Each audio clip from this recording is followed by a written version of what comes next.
আমাদের সাথেই পড়তো মুকুল দেব। বয়স 20, ইঞ্জিনিয়ারিং পড়ছে।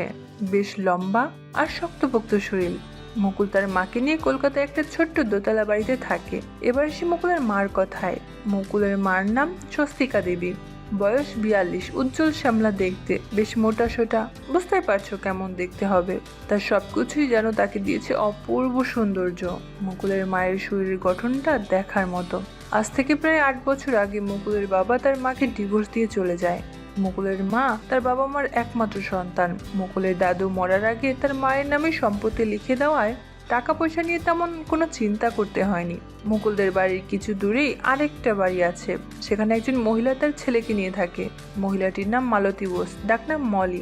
মলি মাসিরা মুকুলদের এলাকায় থাকছে আজ প্রায় 15 বছর। বছর 5 আগে ওনার স্বামী ট্রেন দুর্ঘটনায় মারা যান। মাসির একটাই ছেলে নীলু। বয়সে মুকুলের চেয়ে 1 বছর ছোট হলেও তারা একই ক্লাসে পড়তো। প্রথম থেকে মুকুল আর নীলু প্রাণের বন্ধু। এভাবে তাদের মায়েরাও তাই হলো। তাদের দুই পরিবারের সম্পর্কটা এমন হলো যেন দুই পরিবার একই বংশের। মুকুলের মা আর মলি মাসির মধ্যে এত ভাব যে দেখে সেইভাবে এরা দুজন বোঝে নিজের বোন। এবার আসি মাসির কথা। মাসি মোটামুটি ভালোই লম্বা, বয়স 42, মোটা শ্যামলা দেহ। দেহে যখন থেকে ওটার প্রতি মুকুলের ঝোঁক আসলো তখন থেকে মলি মাসিকে ভেবে নিজেকে শান্ত করতো মুকুল। মাসির আশেপাশে থেকেই বাড়ির ফাঁকা দিয়ে তার সম্পদ দেখার চেষ্টা করতো মুকুল। আর ভাবতো মাসিকে যদি একটু কাছে পেতাম। যাই হোক, 1 বছর আগের ঘটনা। গরমের সময় নীলু ওর নতুন কিছু বন্ধুর সাথে বেড়াতে গেছে। সেখান থেকে ওর যাবে ওর দাদুর বাড়ি, তারপর ওর ছোট মাসির বাড়ি। মানে সে এক লম্বা ট্যুর। অনেকদিন পর বাড়িতে আসবে। একদিন রবিবার দুপুরে মুকুলের মা স্নান করতে কলতলায় গেছে। বন্ধুরা, একটু বলে রাখি, মুকুলদের বাড়িটা পুরনো ধাঁচের, তাই স্নানের ঘরটা টিনের ও বাহিরে।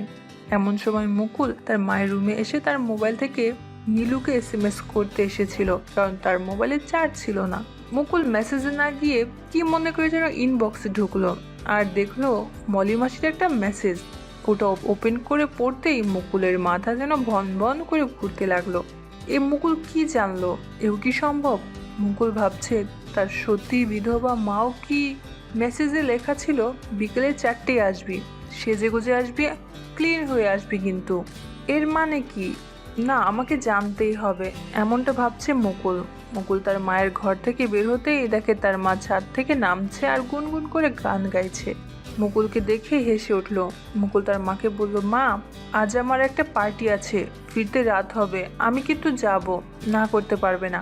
মুকুলের মা হেসে বলল, কিছু হবে না, তোর যত রাত পর্যন্ত থাকতে হয় থাকিস, চল খেয়ে নে এখন। খাবার পর মুকুল তার নিজের ঘরে চলে আসে। একটু পর ওয়াশরুমে যাবে, কিন্তু যেই তার মার ঘর পার হবে অমনি মুকুল শুনতে পেল তার মা মাসির সাথে ফোনে কথা বলছে। মুকুল দরজার পাশে দাঁড়িয়ে সব শুনলো। তার মা মাসিকে বলছে, হ্যাঁ রে, কয়টা আনবো? 6টা আছে। তোর কাছে নেই কেন? আজ যদি আমার কাছে না থাকতো কি হতো বলতো? আরে দেরি হবে না, এমনই এক্ষুনি বেরোচ্ছি। না, কোনো প্রবলেম নেই, খোকার একটা পার্টি আছে, ফিরতে রাত হবে, আজ অনেক সময় নিয়ে মস্তি করব। এই এখন রাখি, আমাকে তৈরি হতে হবে, বাই। মুকুলের মা ফোন রেখে দিল। মুকুল তার ঘরে এসে তৈরি হয়ে তার মাকে বাই বলে বেরিয়ে গেল। মুকুল এখন যাচ্ছে নীলুদের বাড়িতে। ওই বাড়িতে যাই হোক না কেন তা হবে মাসির ঘরে, তাই মুকুল আগেভাগেই দেয়াল টপকে নিজের মাসির ঘরের পেছনে লুকাতে হবে, যাতে ঘরের ভেতরে নীলা খেলা দেখা যায়। মুকুল মাসির ঘরের পেছনে পৌঁছে জানালা দিয়ে ভেতরে তাকাতেই দেখে মাসি ওয়াশরুম থেকে বেরিয়ে আয়নার সামনে বসলো। মুকুল মাসির পিছন থেকে সব কিছু দেখলো। মাসির চুল শুকিয়ে একটা কালো পরলো, তার উপর একটা সাদা সিল্কের টাইট ব্লাউজ পরে নিল। আলমিরা থেকে একটা সাদা শাড়ি বের করে পরলো। মাসিকে খুব সুন্দর লাগছে। এরপর কানের ঝুমকো, নাকে মাঝারি গোল নাকছাবি, ঠোঁটে লিপস্টিক, সিঁদুর, যদিও বিধবা, হাতে শাখা পরলো। এরপর ফোনটা হাতে নিয়ে কাকে যেন বলল, এই তোমার আর কত দেরি হবে গো, আমার খুব ইচ্ছে করছে। ওপাশ থেকে বলল, স্বস্তিকা এসেছে। এমন সময় বেল বাজলো। ওই তো এলো বলে, তাড়াতাড়ি আসো। মাসি ফোন রেখে দরজা খুলতে গেল এবং ফিরে এলো মুকুলের মাকে সঙ্গে নিয়ে। দুজনেই হাসতে হাসতে ঘরে ঢুকলো। মুকুলের মাকে দেখতে কেমন যেন লাগছিল তা তোমাদের বলে বোঝাতে পারবো না। মুকুল নিজের মাকে এমন সাজে দেখে তার বেশ উত্তেজনা হচ্ছিল। মুকুল যতবার মাসির দিকে মনোযোগ দেওয়ার চেষ্টা করলো ততই তার মার দিকে দৃষ্টি চলে যাচ্ছিল। আর যাবেই বা না কেন, এমন প্রদর্শন করলে চোখ তো যাবেই।